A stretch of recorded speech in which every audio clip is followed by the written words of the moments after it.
इस लेक्चर में हम कुकीज़ के कॉन्सेप्ट को डिस्कस करेंगे और ये देखेंगे कि ASP.NET MVC की एप्लीकेशंस में इस कॉन्सेप्ट को कैसे इम्प्लीमेंट किया जाता है। कुकी दरअसल एक प्लेन टेक्स्ट फाइल होती है जिसमें डेटा स्टोर किया जा सकता है। कुकी सर्वर साइड पे क्रिएट होती है और रिस्पांस में ब्राउज़र को सेंड की जाती है। ब्राउज़र कुकीज़ को क्लाइंट साइड पे हार्ड डिस्क में स्टोर कर लेता है। जब क्लाइंट साइड पे कुकी स्टोर हो जाती है तो उसको इजीली किसी भी पेज में पूरी एप्लीकेशन के अंदर यूज किया जा सकता है। इवन अगर आप कोई एक्सपायरी डेट सेट कर दें तो नेक्स्ट विजिट में भी स्टोर्ड कुकीज को रिट्रीव किया जा सकता है। कुकीज के साथ कुछ मसाइल हैं। ये इजीली एक्सेसिबल और रीडेबल होती हैं। अगर यूजर इनको तलाश करना चाहे और उनमें मौजूद कंटेंट्स को पढ़ना चाहे तो पढ़ सकता है। यूजर कुकीज को डिसेबल भी कर सकता है अपने ब्राउजर में। यूजर मैनुअली डिलीट भी कर सकता है इन फाइल्स को। इसलिए कॉम्प्लेक्स डेटा या प्राइवेट इंफॉर्मेशन या large amount of data cookies में नॉर्मली स्टोर नहीं किया जाता। अगरचे आप किसी भी प्राइवेट इंफॉर्मेशन को एनक्रिप्ट कर सकते हैं, लेकिन फिर भी बेहतर अप्रोच ये है कि सेंसिटिव डेटा कुकीज में स्टोर ना किया जाए। एक बात याद रखें कि कुकीज रिक्वेस्ट के ऑब्जेक्ट्स के थ्रू रिट्रीव की जाती हैं और रिस्पांस के ऑब्जेक्ट्स के थ्रू सेट की जाती हैं। ये सिंटैक्स है कुकीज का। अगर आपने कुकी क्रिएट करनी है तो HTTP कुकी और HTTP का कंस्ट्रक्टर कॉल करेंगे। यहाँ पर कुकी का नेम पास कर देंगे, फिर उसमें की वैल्यूज के थ्रू कंटेंट्स सेट कर देंगे। रिस्पांस के थ्रू कुकी को ऐड करेंगे। अब इस कुकी को अगर आप हार्ड डिस्क पे 1 साल के लिए स्टोर करना चाहते हैं तो यहाँ पर उसकी एक्सपायरी डेट सेट कर सकते हैं। ऐड ईयर के थ्रू आप ईयर्स ऐड कर सकते हैं। जैसे ये 1 साल के लिए स्टोर हो जाएगी क्लाइंट की हार्ड डिस्क पर, और जब तक क्लाइंट इसको डिलीट नहीं करता आप एप्लीकेशन में इस कुकी को रीड कर सकते हैं। ऐड मंथ्स का भी मेथड है अगर आप मंथ्स ऐड करना चाहते हैं। ऐड डेज का भी मेथड है अगर आप डेज ऐड करना चाहते हैं। अब क्लाइंट साइड पे जब कुकी स्टोर हो जाती है तो नेक्स्ट विजिट में या नेक्स्ट रिक्वेस्ट में आप उस कुकी को रिट्रीव कर सकते हैं और रीड कर सकते हैं। उसका तरीकाकार यह है कि रिक्वेस्ट के ऑब्जेक्ट के थ्रू आप इस कुकी को रीड करेंगे, कुकी का नाम स्पेसिफाई करेंगे और उसके बाद यहाँ पर मौजूद कीज के थ्रू उसमें मौजूद सेट वैल्यू को रीड कर लेंगे। यहाँ पर आप देख सकते हैं रिस्पांस के थ्रू आपने कुकीज को ऐड किया और रिक्वेस्ट के थ्रू रिट्रीव किया। आए आप ASP.NET MVC की एप्लीकेशन में कुकीज को इम्प्लीमेंट करते हैं। मॉडल्स के फोल्डर में एक और क्लास क्रिएट करेंगे क्वेश्चंस की, जिसमें यूजर से दरियाफ्त करेंगे उसका favourite colour, favourite day, favourite fruit और ईमेल आईडी। राइट क्लिक किया, ऐड क्लास क्वेश्चंस ऐड, और यहाँ पर ये कोड पेस्ट कर दिया। नेम स्पेसेस को इंक्लूड करा लिया।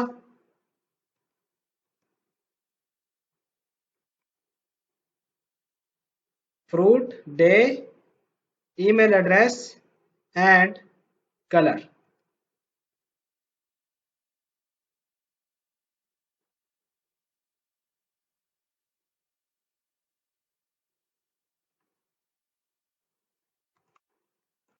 अब हम कंट्रोलर क्रिएट करेंगे क्वेश्चंस कंट्रोलर। इसको रिमूव कर दिया।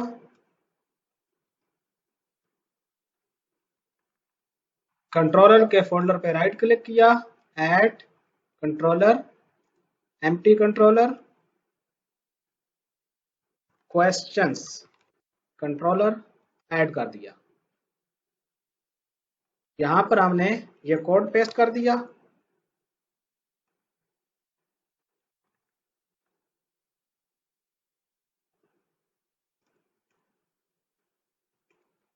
नेम स्पेस को इंक्लूड कराया।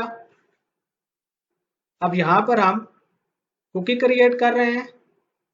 यूजर जो ही फॉर्म को सबमिट कराएगा हम इसके लिए एक फॉर्म डेवलप करेंगे। तो हम फॉर्म में मौजूद वैल्यू से कुकीज क्रिएट कर लेंगे। प्रेफरेंसेस की कुकी क्रिएट की, जिसमें favourite day, favourite colour, email ID और फेवरेट फ्रूट को ऐड कर दिया की वैल्यूज के थ्रू, और रेस्पॉन्स के थ्रू कुकी सेट हो गई। हमने कुकी की एक्सपायरी डेट 3 मंथ्स रख दी। अगर यूजर ने इसको डिलीट ना किया मैनुअली तो ये 3 मंथ्स के लिए वैलिड होगी। और उसके बाद हम माई आंसर के व्यू की तरफ रिडायरेक्ट करेंगे और उसमें मौजूद कुकीज को रिट्रीव करेंगे। रिट्रीव करने का कोड ये है रिक्वेस्ट के थ्रू, और हम यहाँ से देख सकते हैं कि कलर फेवरेट कौन सा था, और बाकी वैल्यूज को भी रिट्रीव करना चाहें तो रिट्रीव कर सकते हैं। अब हम माई आंसर का और क्वेश्चंस का व्यू डेवलप करेंगे। क्वेश्चन के फोल्डर पे राइट क्लिक किया, add view questions empty view, और यहां पर ये कोड पेस्ट कर दिया। मॉडल है हमारा क्वेश्चंस का,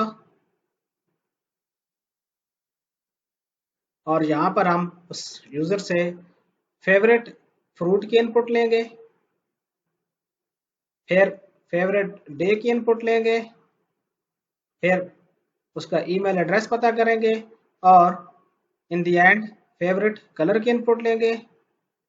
यूजर जो ही डेटा को सबमिट कराएगा तो कंट्रोलर में डेटा क्वेश्चंस में HTTP पोस्ट वाले मेथड में रिसीव हो जाएगा, और यहाँ पर हम उस डेटा की मदद से कुकीज में कंटेंट्स को सेट कर देंगे। अब हम दूसरा व्यू क्रिएट करेंगे, my answers, add view my answers, और इसमें ये वाला कोड पेस्ट कर देंगे।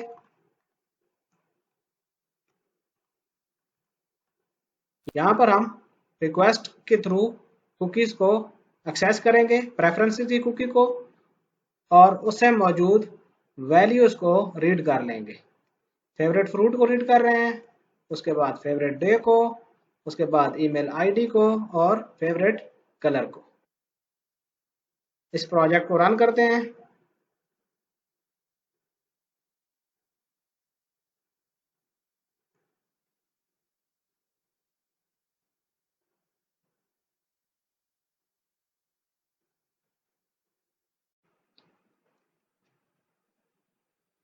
यहाँ पर ब्रेक पॉइंट लगाते हैं।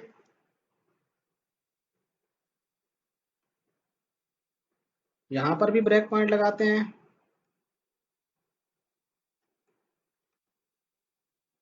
Apple Friday, let's say Aftab @gmail.com, favourite colour green, save preferences, data fill हो गया, कुकी क्रिएट हुई प्रेफरेंसेस की, 1 बाय 1 इन कीज में वैल्यूज को ऐड किया,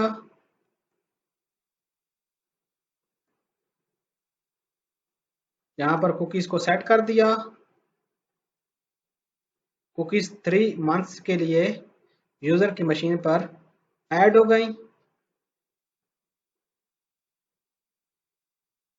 अब हमने कुकी को रीड किया, और ये देख सकते हैं इस कुकी का नाम प्रेफरेंसेस है, और ये सारी वैल्यूज हैं।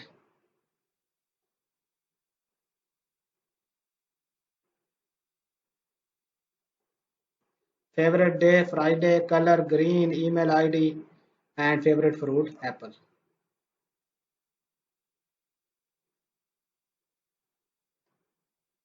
यहाँ पर भी ब्रेक पॉइंट लगा लेते हैं।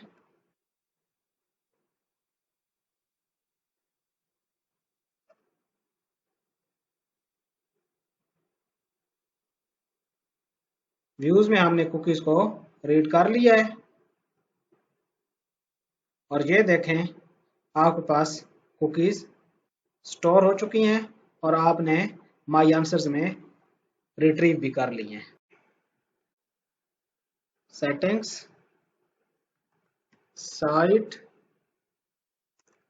Settings, cookies and site data,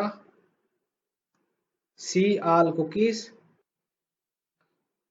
और ये लोकल होस्ट की कुकी क्रिएट हुई पड़ी है, ये प्रेफरेंसेस की कुकी है, और ये उसमें मौजूद कंटेंट्स हैं। पिछले लेक्चर्स में हमने पेजिनेशन और सॉर्टिंग की बात की है, तो यूजर से कस्टमाइज्ड प्रेफरेंसेस का पता कर सकते हैं कि वो एक पेज पे कितने रिकॉर्ड्स देखना चाहता है और सॉर्ट किस कॉलम के हिसाब से करना चाहता है, असेंडिंग सॉर्ट करना चाहता है या डिसेंडिंग सॉर्ट करना चाहता है। यूजर की कस्टमाइज प्रेफरेंसेस को फिर आप कुकी की हेल्प से उसकी लोकल मशीन में स्टोर कर लेंगे। यूजर फिर जब भी नेक्स्ट टाइम विजिट करेगा तो उसकी कस्टमाइज्ड प्रेफरेंसेस के हिसाब से पेजेस रेंडर होंगे। अब अगर हम इस एप्लीकेशन को लेट से स्टॉप कर दें और इस आंसर के व्यू को दोबारा रन करें, तो हम अब इस डेटा को यूजर की लोकल मशीन से रीड कर रहे होंगे।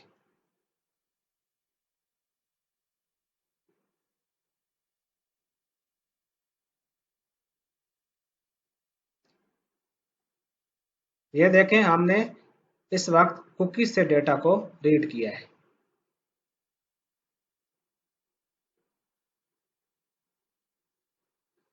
इसके साथ ही हमारा ये लेक्चर खत्म हुआ। Stay blessed.